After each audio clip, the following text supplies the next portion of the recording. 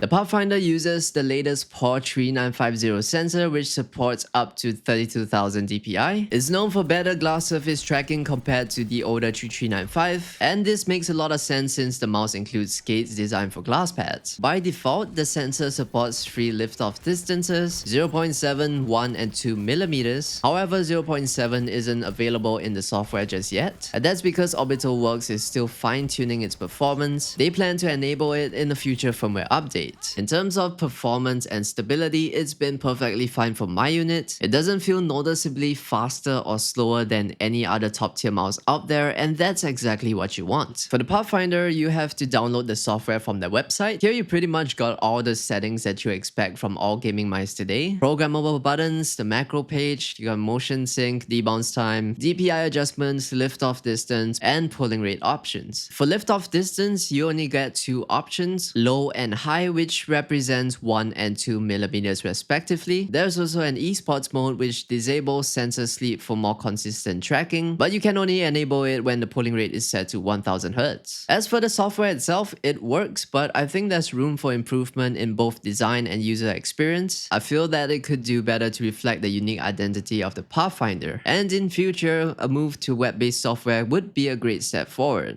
Battery life, the information that I have, it's got a 300 mAh battery, which is quite substantial for how light this mouse is. So 1000Hz should last you a little more than a week. 2000 you get about 5 days, 4000 3 to 4 days, and 8000 1.5 days according to them. And these are the battery life performance results tested by them at 1600 dpi. Connectivity wise, the mouse supports wireless connectivity of course, with polling rate options ranging from 125 to 8000. You can also use this mouse wired, and that allows for 125, 500 and 1000 Hz maximum if you prefer this setup. And it's got a soft braided cable that is very light and in my opinion perfectly fine for wired gaming. I've been using the Pathfinder mostly at 2000 or 4000 Hz polling rates. I use the Zowie XL2566X plus 400Hz monitor, and I can notice the extra visual smoothness, but that's it. To me, high polling rates are more of a visual experience than a competitive advantage in gameplay. The Pathfinder has honestly been one of the most enjoyable mouse experiences I've ever had. The sheer number of modular shape combinations makes it feel like you're using a different mouse every time, and even when you have the most basic configuration, using the average side panels and a medium hump, it is just such a joy to use. The clicks feel great and the comfort holds up for both gaming and daily use. On the side note, my favorite configuration is an AAM110. So that would be the average side panels on the left and right, a medium hump, and size 1 spaces on both sides. If you like mini-size universal shape mice that you can use comfortably all day, this combination is like the best mini mouse that I've ever felt. And that's because there is just such a good balance of control and comfort. As for future improvements, I love to see this have a hot swappable switch design and perhaps even a repositionable sensor. If it had these two things, this mouse would be the default recommendation to anyone looking to buy their first gaming mouse. At the moment, I don't feel that this mouse will outshine the appeal of pre-built high-performance gaming mice just yet, but Orbitalworks is basically sitting on a gold mine. If they brush up on the little things, continue improving the quality, tweaks to the internal design, and get creative with future accessories, materials, and collabs, create a good ecosystem, work on updates for user-friendly and presentable software, this could potentially make as big of an impact as Wooting did with gaming keyboards. The Pathfinder offers incredible value not just in the usual specs and performance way, but in how it helps users discover what shape and feel actually works for them. So think of it like this, not every attachment will feel perfect. You're learning what works and what doesn't work, and that kind of insight can save you a ton of money, especially today when most people buy mice online without trying them first. This mouse feels like the ideal starting point for any gamer looking to figure out their perfect shape, but honestly, its appeal goes beyond gamers. I can totally see anyone who uses a mouse finding the Pathfinder to be quite fascinating. If I ever did a collab with them, I would love a full carbon fiber body and attachments. Because I like carbon fiber, it's like fancy plastic, and this would look great in that pattern. But anyway, that's just a thought. This release is a fresh take that kicks off a new category of gaming mice, and it's got my full support. But of course, how successful this becomes really depends on what they do next. The Pathfinder would make a brilliant gift, especially for the holidays, and though it's still early, this is one I would definitely have on my Christmas gift guide. And that's because it's a collection of unique experiences in a box, and I think anyone unboxing this for Christmas or their birthday is going to have quite a fun time. It's something that you can be sure that they've never experienced before. I asked the team for a discount code for you guys because quite recently someone was asking why I don't have many affiliate codes and he wanted to support me. So if you're thinking of picking one up, you can use my code to get 2% off. And for these things, since I get a small kickback, I always reinvest into all things relating to my channel and to keep myself healthy enough because I love what I do.